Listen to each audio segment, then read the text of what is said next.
नमस्ते विद्यार्थियों। आज आपको वर्ण के विषय में जानकारी देंगे। वर्ण वर्ण वृणोति वृणोति वाङ्मय इति वर्णः। वृणोति वाङ्मय इति वर्णः। वाणी के द्वारा जिसका चयन किया जाता है उसको हम वर्ण बोलते हैं। अर्थात ध्वनि जो सबसे छोटी इकाई है, इनके दो अर्थ होते हैं कि वर्णों में सबसे छोटे जो वर्ण होते हैं, इकाई होती है, उसको वर्ण के नाम से जानते हैं। और भाषा के माध्यम में जो सबसे छोटी ध्वनि होती है उसको वर्ण बोलते हैं। वर्ण तीन प्रकार के होते हैं: स्वर, व्यंजन और तीसरा होता है अयोग वाह। अयोग वाह है। ये जो अयोग वाह है, इसका इन वर्णों के अंतर्गत कोई संयोजन नहीं होता है। हम स्वर और व्यंजन का ही ज्ञान करते हैं। अयोग वाह जो है वो चार प्रकार के बताते हैं, जैसे अनुस्वार है, दूसरा है जैसे विसर्ग है, तीसरा जैसे उपपदमानीय है, उपपदमानीय, और चौथा जो है वो जीवामूल्य। ये चार प्रकार जो है वो अयोग वाह के होते हैं। ये व्यंजनों में ही इनका प्रयोग किया जाता है। तो जब हम हिंदी में पढ़ते हैं तो वर्ण जो है दो ही प्रकार के मानते हैं, स्वर और व्यंजन। अयोग वाह की उसमें गणना नहीं करते हैं। व्यंजन जो होते हैं वो 33 होते हैं। 33 व्यंजनों की गणना की गई है। और जो स्वर है, उन स्वरों की जब अपन देखते हैं तो 9 स्वर होते हैं। 9 स्वरों की संख्या बताई गई है। जैसे हमने चतुर्दश महावेश सूत्र पढ़े, उन चतुर्दश महावेश सूत्रों के अंतर्गत प्रत्याहारों की गणना की। 14 महावेश सूत्रों में प्रत्याहारों की गणना करते हैं। चतुर्दश महावेश सूत्र जैसे ऐ, ऊण, रील, रिक, रील, लिक, ए, ओंग, और चौथा है आई, औच। ये चार सूत्र जो है चतुर्दश महावेश सूत्रों में, इनको स्वरों के नाम से जाना जाता है। और इन चारों सूत्रों में एक प्रत्याहार बनता है जिसका नाम है अच प्रत्याहार। अच प्रत्याहार में जब हम प्रत्याहार बनाते हैं तो पहले वाले वर्ण से शुरू करते हैं और लास्ट वाले वर्ण तक हमारा अंत होता है। चतुर्दश महावेश सूत्रों में सबसे पहले में देखेंगे कि ए कौन से सूत्र में है, कौन से सूत्र से स्टार्ट हो रहा है। तो यहाँ जब देखा तो पहला जो वर्ण है वहाँ से ही ए स्टार्ट है। और कहाँ तक जाएंगे? जहाँ पर चय इत होगा, जहाँ पर चय की टांग टूटी हुई होगी वहाँ पर हम रुक जाएंगे। तो यहाँ जैसे मैं एक अच प्रत्याहार मैं आपको बना के दिखाता हूँ। अ, ई, उ। अब यहाँ पर ये ना है, ये इत है। तो प्रत्याहारों के अंतर्गत लास्ट के जो चतुर्दश महावेश सूत्र है उनमें जो इत वर्ण है उनकी गणना नहीं की जाती है। तो यहाँ पर ना इत है, इसलिए इसकी प्रत्याहार में हम गणना नहीं करेंगे। नेक्स्ट सूत्र में जैसे री है, री, फिर कै की गणना नहीं करेंगे, ए, ओ और आई, औ। जब हमें ये देखते हैं 1 2 3 4 5 6 7 8 9, तो स्वर कितने हैं? 9। कई बार प्रश्न पूछते हैं कि स्वरों की संख्या कितनी है? 9 है। तो 9 ही मानी जाती है। परंतु यहाँ पर क्या होता है कि अ, ई, उ, री और ली, ये 5 वर्ण जो है वो अरिस्व वर्ण है। और ए, ओ, आई, औ, ये 4 वर्ण जो है वो दीर्घ वर्णों की श्रेणी के अंतर्गत आते हैं। तो यहाँ पर ये जो ली है ये दीर्घ होता नहीं है। अ, ई, उ और जो री है, ये 4 वर्ण है, ये दीर्घ भी होते हैं। जब ये दीर्घ भी होते हैं तो दीर्घ में 4 वर्ण एक्स्ट्रा जुड़ेंगे और हरिस्व सहित जो दीर्घ वर्ण है वहाँ पर 9 वर्ण ये हो गए। इस प्रकार से ये 13 वर्णों के रूप में, 13 स्वरों के रूप में हम इनका ज्ञान करते हैं। जब कई बार पूछते हैं, जब नो स्वर तो नो ही होते हैं, लेकिन ऑप्शन में कई बार आ जाता है कि नो है, तेरा है, तब हमें नो ही मानना पड़ता है, तेरा नहीं मानते हैं, कि ओरिजिनल जो है वो नो ही है। हिंदी के अंतर्गत 11 स्वर मानते हैं, वहाँ पर री और ली को स्वरों की संख्या नहीं दी गई है। जब स्वरों की संख्या नहीं दी गई है तो यहाँ पर कुल मिलाकर कितने हो जाते हैं, 11 हो जाते हैं। 13 में से 2 कम कर देंगे तो 11 हो जाएंगे। इस प्रकार से 11 स्वरों की गणना करते हैं। अब हमने जो स्वर पढ़ा, जैसे स्वरों को हम अच के नाम से भी जानते हैं, अचय स्वरा। जो स्वर होते हैं वो अच प्रत्याहार में पढ़ने वाले जो वर्ण हैं उनको स्वर के नाम से जानते हैं। ये जो स्वर होते हैं, इन स्वरों के भेद समझने के लिए हमें ये करना पड़ेगा कि ये जो स्वर है, ये स्वर 3 प्रकार के होते हैं।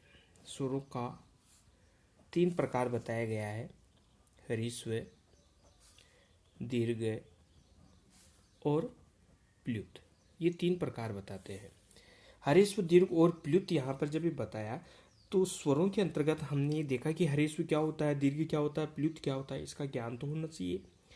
पाणिनि भगवान जब इस व्याकरण को रच रहे थे तो उनके दिमाग में चल रहा था कि मैं किस प्रकार से ह्रस्व, दीर्घ और प्लुत का ज्ञान करवाऊँ। ऐसे विचार करते करते सुबह के समय में जब वो नदी में स्नान करने के लिए जाते हैं तो मुर्गा जो है, मुर्गा जिसको हम कुकुट के नाम से जानते हैं, कुकुट के नाम से जानते हैं, कुकुट को मुर्गा बोलते हैं। कुकुट की जो आवाज़ सुनाई थी पाणिनि भगवान को, पाणिनि भगवान को कुकुट की जो आवाज़ सुनाई थी तो वो आवाज़ कैसी थी, कुकू कू कुकू कू ऐसी आवाज़ थी। वहाँ पर उन्होंने देखा कि ये जो कै में ऊ है, पहले वाला जो ऊ है उसमें 1 सेकंड लगी, दूसरे वाले ऊ में इससे दुगना समय लगा, यानी 2 सेकंड लगी, और तीसरे वाला जो ऊ था उसमें 3 सेकंड लगी। इस प्रकार पाणिनि भगवान ने इस कुकू कू की आवाज़ में से ऊ को ग्रहण करके, और इस ऊ के ग्रहण करने के बाद में उन्होंने यहाँ पर जो पहले वाला स्वर है उसमें 1 सेकंड, दूसरे वाले स्वर में 2 सेकंड, तीसरे वाले स्वर में 3 सेकंड लगी, और उसी के नाम से उन्होंने एक मात्रिक जिसमें 1 सेकंड लगी उसको एक मात्रिक नाम दे दिया, और जिसमें 2 सेकंड लेगी वहाँ पर द्विमात्रिक दे दिया, जिसमें 3 सेकंड लेगी उसको त्रिमात्रिक के नाम से नाम दे दिया गया। तो यहाँ पर जो ह्रस्व है वो एक मात्रिक होता है। ह्रस्व को हम एक मात्रिक के नाम से जानते हैं। जहाँ कहीं भी एक मात्रा होगी वो ह्रस्व स्वर कहलाएगा, और जहाँ पर 2 मात्रा होगी उसको द्विमात्रिक बोलते हैं। द्विमात्रिक जहाँ पर 2 मात्राएं होगी वो दीर्घ कहलाएगा, और जहाँ पर 3 मात्राएं होगी उसको हम प्लुत के नाम से जानते हैं। तो 3 मात्राएं का मतलब अब कैसे समझें, तब कहा कि जिसमें 3 मात्राएं होगी, 3 का मतलब जिस स्वर के आगे ऐसे 3 का निशान लगा हुआ होगा वो स्वर क्या कहलाएगा, प्लुत स्वर कहलाएगा। जैसे मैं आपको उदाहरण में बता दूं, जैसे मैंने लिखा है यहाँ पर ह्रस्व, ह्रस्व लिखा तो जिसमें कोई किसी प्रकार का वो नहीं है, सिर्फ देखने से पता चल रहा है कि हाँ एक मात्रिक है तो ह्रस्व हो गया। अब दीर्घ कौन सा होगा, दीर्घ वो होगा जिसमें 2 मात्रा होगी, मतलब 2 ह्रस्व होगी। जब 1 1 2 हो गया तो यहाँ पर क्या आ गया 2। इस जहाँ पर ए और ए मिलाकर क्या बन जाता है आ। कई बार अपन पूछते हैं कि बताओ आ में कितनी मात्रा है, तो आ द्विमात्रिक है, 2 मात्राएं हैं, यहाँ पर एक एक मात्रा का ग्रहण हुआ है, तो ये द्विमात्रिक हो गया। त्रिमात्रिक जिसमें 3 मात्राएं होगी, जैसे ए 3 मात्रा हो गई, ए और ए क्या हो गया आ हो गया, और आ और ए को मिलाते हैं तब भी क्या हो जाता है आ हो जाता है। अब इस आ को हम कैसे समझे कि त्रिमात्रिक है, तो यहाँ पर हम 3 का निशान लगाएंगे। 3 का निशान लगाने से हमें ये पता चल जाएगा कि ये त्रिमात्रिक है। तो हम इसको ऐसे लिख देंगे, जैसे ए है एक ह्रस्व है, आ लिखा तो ये दीर्घ है, और जब ए लिखकर ऐसा चिन्ह भी लगा दिया तो ये कहने का मतलब ये हुआ कि यहाँ पर 3 अ है, 3 ह्रस्व स्वर है, और 3 ह्रस्व स्वर मिलकर क्या बन गया, प्लुत बन गया। तो प्लुत का चिन्ह लगाने के लिए यहाँ पर 3 का निशान लगाया जाता है। तो पाणिनि भगवान ने इस ह्रस्व, दीर्घ और प्लुत को समझाने के लिए ऐसे कुकुट की आवाज़ से कुकू कू से ऊ का ग्रहण करके और सूत्र लिखा ऊ कालो अज अज अजस्र स्र अजस्र दीर्घ प्लुत। ऊ काल की तरह अज, अच का मतलब स्वर, ऊ काल की तरह जो अच है उस अच को हरिस्व दीर्घ और प्लुत समझा जाना चाहिए। ये जो सूत्र है हरिस्व दीर्घ और प्लुत संख्या करता है। हरिस्व दीर्घ प्लुत संख्या होने के बाद में हरिस्व दीर्घ और प्लुत, ये संख्या शायद आपके चित्र समझ में आ गई होगी कि हरिस्व दीर्घ और प्लुत किसे कहते हैं। जो मैंने आपको बता दिया कि आ और आ, ये हरिस्व है, ये दीर्घ है, और ये जहाँ चिन्ह का निशान लगा हुआ है वो क्या कहलाएगा? प्लुत कहलाएगा। अब हमने पढ़ा कि जो स्वर है उस स्वर के तीन भेद पढ़े, हरिस्व दीर्घ और प्लुत। इस हरिस्व के भी तीन तीन भेद बताते हैं, तीन तीन भेद होते हैं। हरिस्व के तीन भेद कौन कौन से होते हैं? एक तो होता है उदात, उदात स्वर, एक होता है अनुदात, और एक होता है स्वरित, स्वरित। हरिस्व के भी तीन भेद होते हैं, उदात, अनुदात, स्वरित। ऐसे दीर्घ के भी तीन भेद होंगे, उदात, अनुदात, स्वरित। ऐसे प्लुत के भी तीन भेद होंगे, उदात, अनुदात, स्वरित। तो तीन में तीन के प्रत्येक के तीन तीन भेद होने पर स्वरों की कितनी भेद हो गए? 9 भेद पढ़ रहे हैं अभी।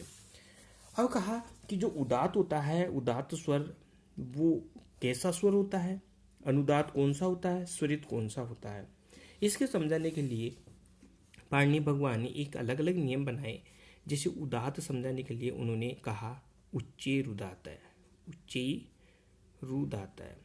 उच्चे रुदात का मतलब ये हुआ कि जब तालु आदि संभागों से हमें स्वर का ज्ञान करते हैं या स्वर का उच्चारण करते हैं, तो तालु आदि संभागों के ऊर्ध्व भाग से जहाँ पर वायु का बाहर आगमन होता है, तो जहाँ से वो उच्चारण करते समय, जैसे मान लीजिए ए का उच्चारण किया और ए के उच्चारण के समय जब हवा मुखमंडल से बाहर निकली, तो वो तालु आदि संभागों के ऊपर वाले हिस्से से जब बाहर निकलती है तो वो स्वर कौन सा स्वर कहलाया? उदात स्वर कहलाया। मतलब ये ए ऊपर वाले हिस्से से निकला है तो ये कौन सा स्वर कहलाया? उदात स्वर कहलाएगा। और दूसरा बताया अनुदात स्वर, अनुदात स्वर। अनुदात का क्या होता है कि जो अनुदात स्वर है उसके लिए पाणिनि भगवान ने बताया निचेर अनुदात है, निचेर अनुदात है। निचेर अनुदात है से मतलब कि जब ए का उच्चारण करते समय तालु आदि संभागों के नीचे वाले हिस्से से जब उसकी हवा बाहर निकलती है मुखमंडल से, तो वो स्वर कौन सा स्वर कहलाएगा? अनुदात स्वर कहलाएगा, अनुदात स्वर के नाम से जाना जाएगा। और तीसरा जो स्वर हम पर पढ़ रहे हैं स्वरित स्वर। इस स्वरित स्वर में क्या होता है? समाहार स्वरित है, समाहार स्वरित है। समाहार स्वरित है से तात्पर्य यह है कि तालु आदि संभागों के ऊपर और नीचे दोनों संभागों के मध्य से जहाँ पर इस हवा उच्चारण करते समय हवा बाहर निकलती है मुखमंडल से, तो वो स्वर कहलाता है स्वरित स्वर कहलाता है। अब कहा कि ये तीनों ए आपने एक जैसे लिखे हैं, हमें कैसे पता चलेगा कि ये उदात स्वर है, अनुदात स्वर है या स्वरित स्वर है? तब पाणिनि भगवान ने इसके बारे में अच्छी तरह से बताया। ये जो प्लुत है, प्लुत स्वर है, इनका वेदों में प्रयोग किया जाता है, लौकिक में नहीं करके। जो वेद पाठी होते हैं या वेदी मंत्र होते हैं वहाँ पर इनका प्रयोग किया जाता है। यहाँ पर आप देखेंगे जो जैसे मैंने लिखा आ, फिर दूसरा लिख दिया आ, फिर तीसरा लिख दिया आ, मैंने 3 ए लिखे। अब मैं आपसे पूछना चाहता हूँ, बताओ इसमें उदात स्वर कौन सा है, अनुदात स्वर कौन सा है, स्वरित स्वर कौन सा है? तो नहीं पहचान पा रहे हैं। तो इनकी पहचान करने के लिए भगवान ने एक बात बताई कि जो उदात स्वर होता है उस उदात स्वर की कोई ही चिन्ह नहीं होता है, और जो अनुदात स्वर होता है उसे उसके नीचे एक आड़ी रेखा होती है। ऐसे ही देखना, आप कभी भी 6ठी 7वीं क्लास में वैदिक मंगलाचरण या वैदिक पाठ चलते हैं, वहाँ ये मंत्रों को देखना, वहाँ पर ऐसे चिन्ह आपको दिखेंगे। तो वो जो चिन्ह लगे हुए हैं वो प्लुत स्वर के लगे हुए हैं। उदात, अनुदात, ये तो हुआ उदात। उदात का कोई चिन्ह नहीं होता है। अनुदात जो स्वर होता है उसके नीचे एक आड़ी रेखा होती है, और जो स्वरित स्वर होता है उसके ऊपर एक खड़ी पंक्ति के रूप में रेखा होती है। तो जहाँ पर ऐसे स्वर के ऊपर खड़ी पंक्ति दिखे वो तो स्वरित स्वर कहलाएगा, नीचे आड़ी एक रेखा सी दिखेगी वो अनुदात स्वर कहलाएगा, और जिसके कोई रेखा नहीं है वो स्वर कहलाएगा उदात स्वर। तो इस प्रकार से उदात अनुदात स्वरित का अपन भेद करते हैं। अब यहाँ पर जब उदात अनुदात स्वरित अपन पढ़ लिए तो इनमें क्या होता है कि जो उदात स्वर पढ़ा अपन ने, अनुदात स्वर पढ़ा, इनके भी क्या है भेद बताए गए हैं, इनके भेद बताए गए हैं। अब यहाँ पर आप देखो जो उदात स्वर है, इस उदात स्वर के भी दो दो भेद होते हैं। दो दो भेद कौन कौन से होते हैं? एक तो होता है अनुनासिक, अनुनासिक, और एक होता है अननुनासिक। अननुनासिक का मतलब होता है जो अनुनासिक नहीं हो, और अनुनासिक का मतलब ऊपर एक चंद्र बिंदी होती है, जैसे ऐसी एक बिंदी सी है और ऐसी एक चंद्र बिंदी होती है, इसको हम अनुनासिक के नाम से बोलते हैं। हिंदी में इसको चंद्र बिंदी के नाम से जानते हैं। तो जिस स्वर के ऊपर चंद्र बिंदी से ऐसी लगी हुई वो अनुनासिक स्वर कहलाएगा, और जिसके ऊपर चंद्र बिंदी नहीं होगी वो क्या कहलाएगा? अनुनासिक कहलाएगा। तो प्रत्येक के दो दो भेद और होते हैं। पहले तो हमने पढ़ा स्वर के भेद, हरिस्व दीर्घ प्लुत एक एक, फिर इनके भी तीन तीन भेद पढ़े प्रत्येक के, उदात अनुदात स्वरित। तो हरिस्व के तीन भेद, दीर्घ के तीन भेद, प्लुत के तीन भेद, तो 9 हो गए थे यहाँ पे। अब ये जो 9 है, इन 9 में भी हम प्रत्येक के दो दो भेद पढ़ रहे हैं, अनुनासिक और अननुनासिक। तो अनुनासिक और अननुनासिक जब पढ़ रहे हैं तो प्रत्येक के दो दो भेद पढ़े, तो 9 दूना 18। मतलब क्या हो गया कि जो स्वर है उन स्वरों के अपने 18 भेद पढ़े हैं। 18 भेद पढ़कर हम इन स्वरों का ज्ञान कर रहे हैं। अब आप देखेंगे जो आपने 18 भेद पढ़े वो कैसे पढ़े। जैसे आपने पढ़ा हरिस्व, फिर दीर्घ और फिर प्लुत। फिर आपने पढ़ा जो हरिस्व है उसके तीन भेद। तीन भेद कौन कौन से? उदात, अनुदात और स्वरित। ऐसे ही दीर्घ के उदात अनुदात स्वरित, ऐसे ही प्लुत के उदात अनुदात स्वरित हो गए। तो तीन के प्रत्येक के तीन तीन भेद होते हैं, तो 3 या 9 यानी 9 भेद हो गए हैं। और उदात के भी 2 भेद, कौन कौन से? अनुनासिक और दूसरा कौन सा कहलाया? अननुनासिक, अननुनासिक। 2 भेद हो गए। तो उदात के ऐसे 2 भेद, अनुदात के भी 2, स्वरित के भी 2। ऐसे दीर्घ में, ऐसे प्लुत में आएंगे तो प्रत्येक के कितने कितने भेद हो गए? प्रत्येक के भेद हो गए 18। यानी हरिस्व के 6 भेद होते हैं, फिर दीर्घ स्वर होता है तो उसके 6 भेद होते हैं, ऐसे प्लुत के 6 भेद होते हैं। तो टोटल कितने होते हैं? 18 होते हैं। 18 भेद अपन पढ़ते हैं। अब हमने देखा कि जो स्वर है अ, ई, उ, री, ली, ए, ओ, आई, औ, ये जो स्वर है इन स्वरों के अंतर्गत आप देखोगे कि जो ये अ है, इस अ में हमने ये पढ़ा कि ये हरिस्व भी है, ये दीर्घ भी है और ये प्लुत भी है। तो हरिस्व के 6 भेद, दीर्घ के 6 भेद और प्लुत के 6 भेद, मतलब ए के कितने भेद हो गए? ए के 18 भेद हो गए हैं। फिर ई भी हरिस्व होता है, दीर्घ होता है और प्लुत होता है, तो ई के भी कितने भेद हो गए? 18 भेद हो गए। फिर ऊ है, ऊ के भी कितने भेद? हरिस्व दीर्घ प्लुत 3 होते हैं, तो ये भी 18 हो गए। फिर री आता है, तो री भी हरिस्व दीर्घ प्लुत होता है, तो इसके भी कितने हो गए? 18 हो गए। और जो ली होता है, ये ली कभी दीर्घ नहीं होता है, हरिस्व और प्लुत होता है। तो दीर्घ के इनके 6 भेद कम हो जाएंगे, तो 18 में से 6 कम हो गए तो कितने बच गए? 12 भेद इसके हो गए।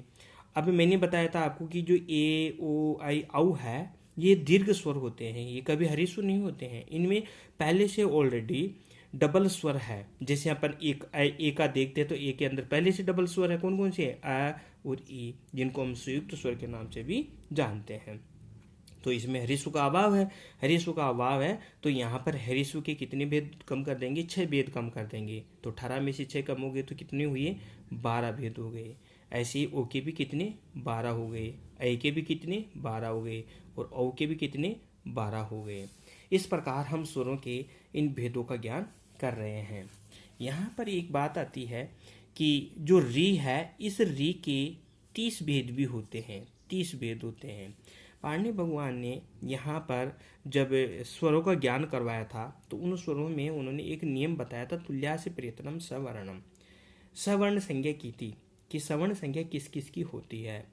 वहाँ पर उन सवर्णों में कुछ अभाव रहा था। अभाव रहने में कात्यायन भगवान ने एक वार्ती के रूप में उस सूत्र को आधार मानकर एक वार्ती लिखा था, जिनका नाम है री लृ वर्णयो, री लृ वर्णयोर मिथ सावर्णे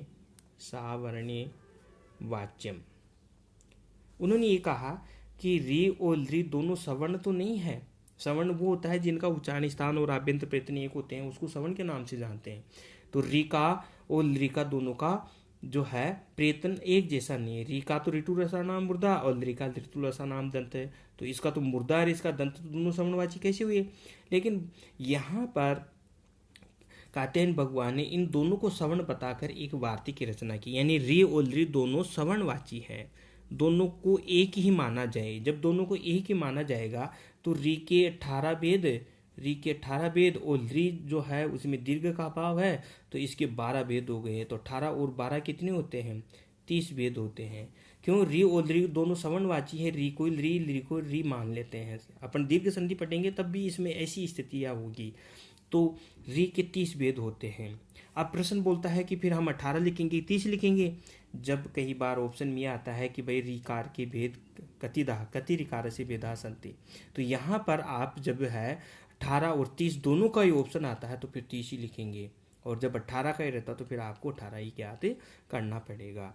तभी एक बीएसटीसी छात्रा ने एक प्रश्न किया था कि सर बताइए अ ई उ री इति प्रत्येकस्य वर्णाः भेदा सन्ति। ऐसा एक प्रश्न किया था उन्होंने कि बताओ ए अ ई उ री इस प्रत्येक वर्ण के प्रत्येकस्य भेदा वर्णा भेदा सन्ति, तो प्रत्येक के कितने कितने वर्ण होते हैं। तो अब आप बता दीजिए, इसका आंसर आपके सामने है, आप आराम से इसका आंसर दे सकते हैं कि ए के कितने हैं 18 है, ई के भी कितनी है 18 है, उ के भी कितनी है 18 है, री के भी कितनी है 18 है। फिर एक प्रश्न उनका दूसरा ये था कि ए ओ ऐ औ इनके कितने कितने भेद होंगे। तो अभी आप मैंने बताया कि इनमें दीर्घ का अभाव होता है, तो इनके भी 12, इनके भी 12, इनके 12, तो इनके कितने कितने हो जाएंगे, इनके 12 भेद हो जाएंगे, 12 भेद हो जाते हैं।